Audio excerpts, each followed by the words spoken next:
it's okay.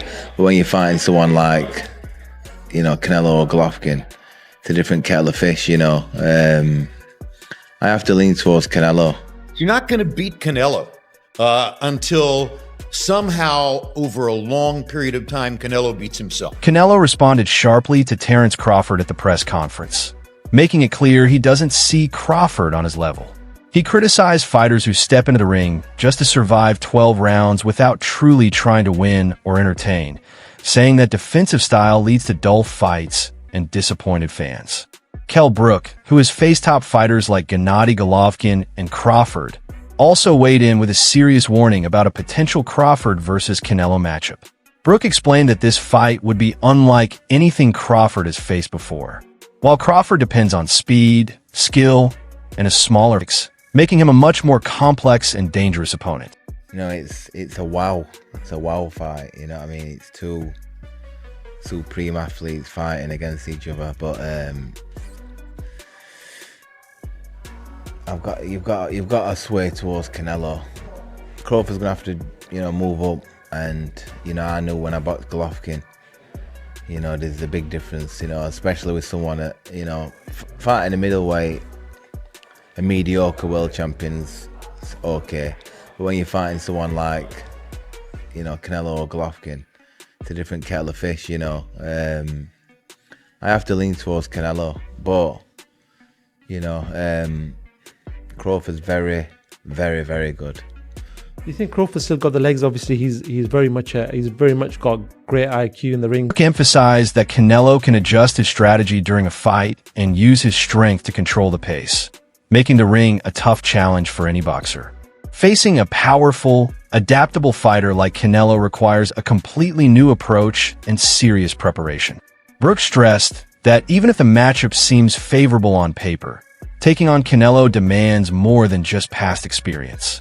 His message to Crawford was clear. This is an opponent unlike anyone he has faced before. He's still got the legs to be maybe outmoving Canelo if he needs to. Well, I don't know. I think when we look back at Mayweather when he beat Canelo, he's a mover. Crawford's not really like Mayweather in that aspect. He's more, he kind of sets his feet. He's cute with how he approaches chucking shots and moving. You know what I mean? I think it's a different fight to Mayweather, and Canelo's obviously a different fighter from when he boxed Mayweather. But like I say, it's one of them what we've got to tune into and watch. Both unbelievable fighters, but I'd have to favour Canelo. Just his size and his experience, and just his ring generalship. He's got confidence, he's big. Jim Lampley expressed strong confidence that Canelo Alvarez has what it takes to beat Terence Crawford. While he acknowledged Crawford as a talented fighter with an impressive record, Lampley said Canelo's experience, strength, and mental toughness give him the edge. He noted that Canelo has faced and defeated top opponents across multiple weight classes, preparing him for high-pressure moments like this. Lampley also highlighted Canelo's ability to control distance, timing, and pace in the ring, allowing him to dictate the flow of the fight. He added that Canelo's solid defense and sharp counterpunching could limit Crawford's offense. Overall, Lampley believes Canelo's complete skill set gives him the advantage, even against Crawford's undeniable talent. He's a great defender. He has the most solid punch resistance of anybody in the sport. Nobody's ever knocked him off balance. Nobody's ever really knocked him down. There's only one official knockdown in his career, and it was because he bounced off the ropes when Jose Cotto hit him with a hard shot to the chest. And the referee employed a strict interpretation of the rules and said, oh, the ropes held you up, so that's a knockdown. He's never been put on his back by anybody. He rides horseback every morning. His legs are the strongest in the sport. You're not going to beat Canelo until somehow over a long period of time, Canelo beats himself. If he gets tired of all the discipline he has had to employ to make all the money he's made, if he has enough giant ranches in the Yucatan, if he has enough beautiful horses, if he has had enough unforgettable dinners with Mexican billionaires in Mexico City and Vegas, then maybe. But my guess is he will retire without incurring another loss because it's important to him to do that. Which implies you like him against Bud Crawford. I do like him against Bud Crawford, but I do think that it's a great fight. Now, I could change my mind when we get closer. Bud Crawford, to me, is a latter-day Sugar Ray Robinson. He has the multiple skills of Sugar Ray Robinson. He can defend or attack. He has a deep inner mean streak that he can employ at any moment in a fight to get what he wants. Before the fight against, help me out here, Madrimov was his last fight. Spence? Spence. Yes. Before the fight against Errol Spence, there were quite a lot of people in the sport, in boxing media, who were saying, I like Spence to win the fight. I was one of those people who said, no way. Errol Spence doesn't have the depth. Terence Crawford's career shows just how skilled and successful he is in boxing. Over the years, he has displayed precise technique, solid power, and the ability to adapt during fights, putting him among today's top fighters. Opinions on his style vary, though. Inside boxing circles, his sharp technique and smart strategy earn great respect, but casual fans often look for non-stop aggression. Crawford usually fights with patience, combining. Crawford, on the other hand, he has been walking down his fighters, and people don't see that but me. For some reason, when I had that tape, people were screaming cat. And it's like David Evanezian, Errol Spence, Sean Porter, Gamboa, a meme machine. Even against Madrimov, the way he won the fight was by fighting. It wasn't Floyd Mayweather sticking. This guy has been too athletically gifted, and I mean explosive, hard punching, and too strong for his ops. When he's in orthodox, he boxes more. When he switches, he becomes a puncher. And now he's coming out southpaw. He ends you. He is not, you got to watch him fight. He does do athletic things where his hands and his feet work together and he catches you for sure.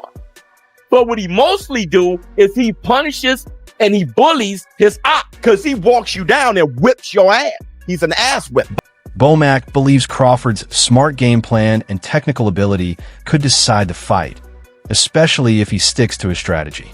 This frames the matchup more like a chess match in the ring than just a test of strength. This fight with Canelo Alvarez, it was interesting to see the comments from Canelo on how he sort of assessed Bud Crawford's career. I almost feel after the Spence fight that was like an exclamation point on everything he's done, maybe from the critics who never gave him credit, but it almost seems like Canelo was downplaying his achievements. What do you make of that? Is that to build a fight? Because it sells itself. Well, I'm gonna tell you like this. I think Crawford rebuttal was everybody always say he hasn't fought nobody or no everybody that he fought was a no name. But I'm gonna tell you like this, what Crawford said. Well, they was something until Crawford fought him. So obviously he's doing a great job because he's making everybody look normal. Not everyone, like when they go against Canelo, I don't think there's anyone else in boxing who you would ask and say, this is a possible task for, but for Crawford, because of his pound for pound abilities, and apparently no rehydration clause, am I hearing that right? He wants full smoke at that weight. Let's go, man. That's what Crawford wants. He wants to show the world that he's the best, so and why put stipulations in there when you know that you can be the best? So let's go test ourselves. Look, I appreciate you taking this time, and we don't get to speak all the time, so it's good to get you over here, and maybe we'll catch up later in fight week, but I appreciate you. Thank you. Canelo Alvarez's business manager, who has guided one of boxing's most lucrative careers, made bold claims about Canelo's physical edge ahead of the Crawford fight. He explained that Canelo's body is built to absorb heavy punches while taking minimal damage during fights. According to the manager, this toughness sets Canelo apart from many fighters and gives him a natural advantage in the ring. I hope that Crawford didn't get any ideas from Skull. I don't think he did. I think Crawford is a hell of a fighter and it's going to be a hell of a fight. How does weight play a part in that fight? Oh, what? How does weight play a part in that fight, do you feel? Weight? Weight. the size difference. Oh no, I don't think that. That doesn't, like you saw today.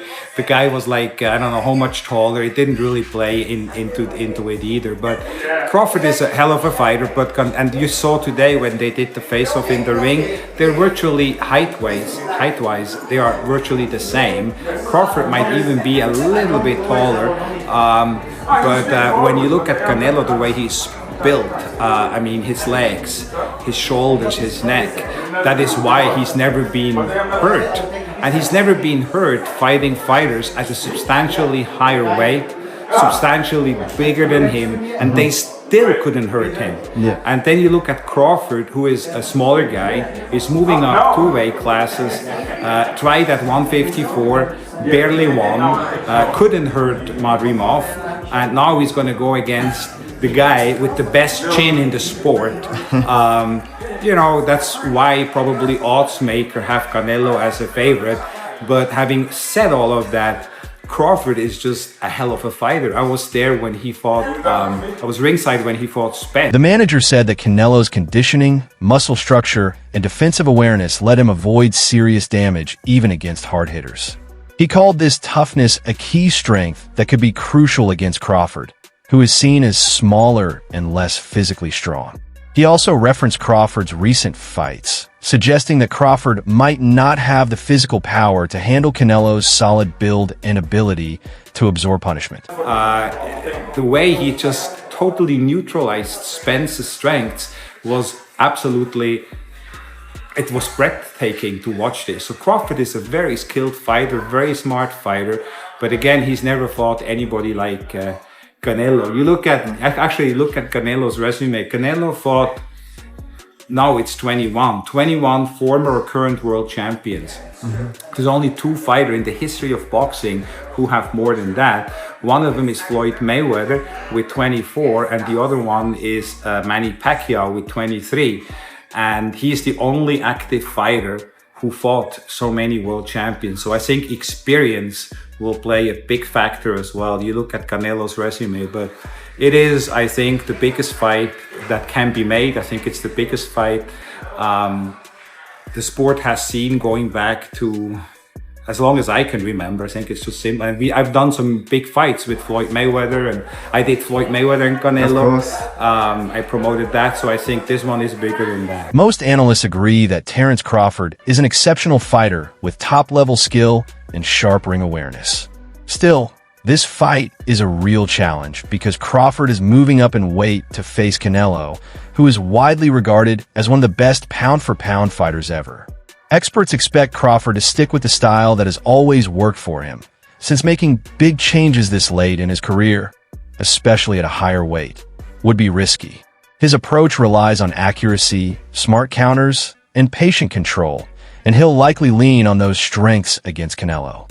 Moving into a heavier division to face a powerful, experienced champion makes this matchup extremely tough.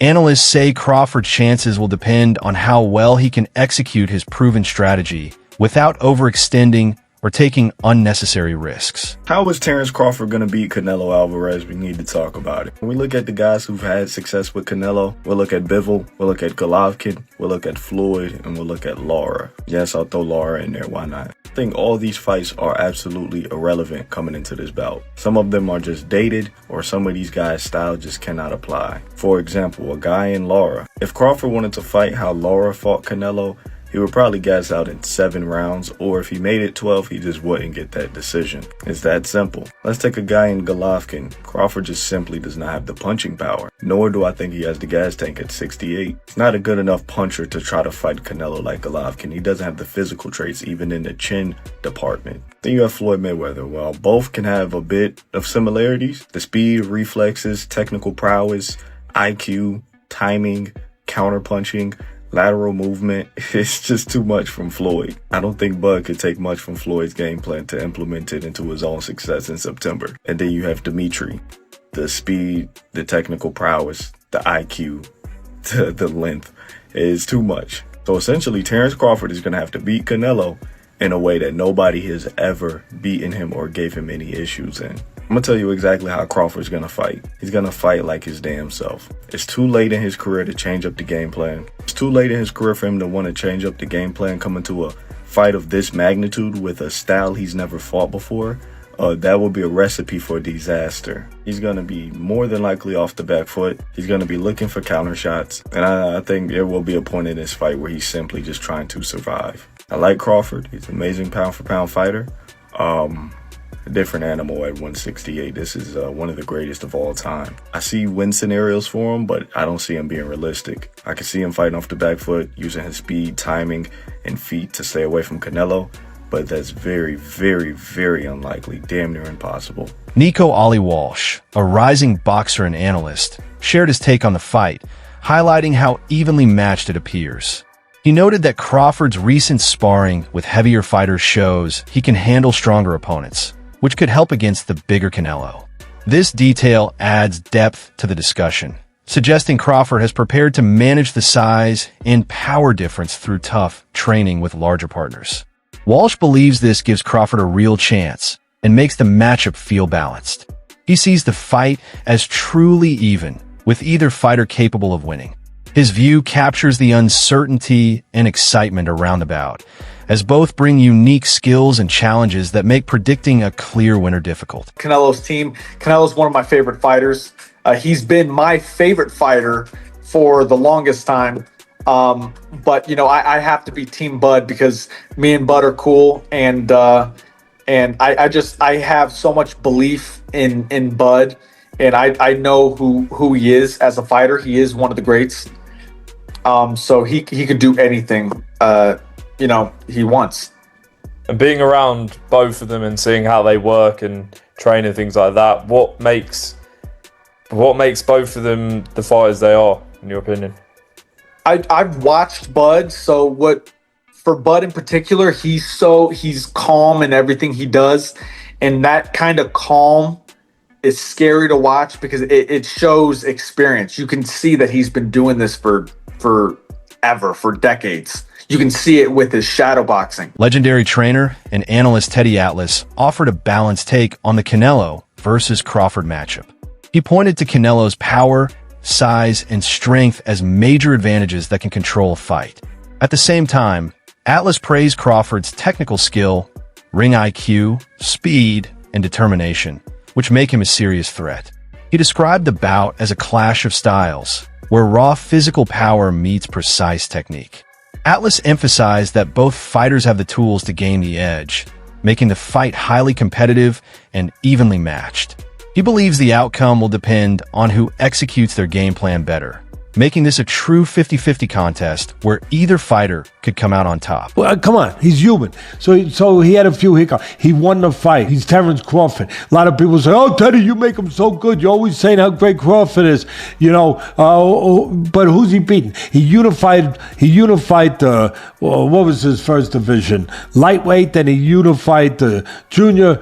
Then he unified the junior welter. Then he unified the welter. I think I got the weight classes right. It doesn't matter. He unified like 3 different weight classes. He moved up in weight. Guys are tired of me saying it. I look at him. Look, Canelo's special too. I get it. And he's bigger. I get that too. And everyone's going to say, well, after Madrimore fight again, had a couple hiccups. Now he's stepping up another weight class. Now he's got to fight Canelo, who's even bigger, stronger, better puncher. A unified champion that he's been. All of that stuff. He's not going to be able to handle it. I asked this question. See, I go to the other side. I say, okay, yeah, can Canelo handle the smaller guy who's going to be faster, who's going to be slicker, who's going to be better defensively, who's going to have better legs, who's going to be able sometimes Canelo at this point in his career can slow down a little bit. They're both getting older. I get it. Watch the full video until the very end and enjoy every moment. If you liked it, hit the like button and share with others. We want to hear from you, so leave your comments below. Your feedback helps us create even better content. Stay connected with Knockout Legend and get ready to join the conversation in our next video. Thanks for watching and supporting our channel.